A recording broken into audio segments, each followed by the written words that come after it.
চলমান মধ্যপ্রাচ্য সংঘাত আরও ভয়াবহ রূপ নিচ্ছে লেবানন ইসরায়েলের পাল্টা হামলার মধ্য দিয়ে।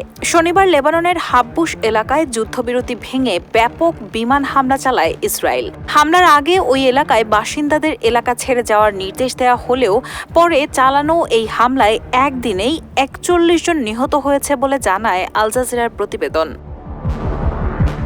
লেবাননের স্বাস্থ্য মন্ত্রণালয়ের তথ্য অনুযায়ী গত ২ মাস ধরে চলমান সংঘাতে মোট নিহতের সংখ্যা বেড়ে দাঁড়িয়েছে ২,৬৫৯ জনে।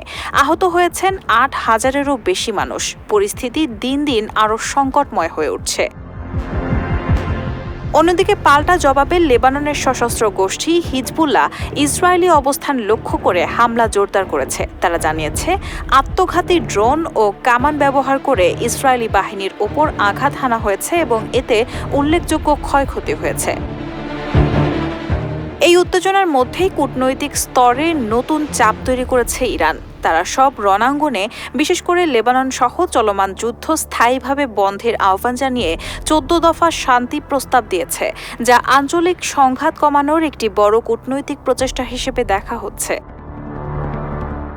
যুদ্ধবিরতি ভেঙে বারবার হামলা ও পাল্টা জবাব মধ্যপ্রাচ্যের পরিস্থিতিকে আরও অনিশ্চয়তা ও উত্তেজনার দিকে ঠেলে দিচ্ছে। রাহানা হক মুন, RTNN।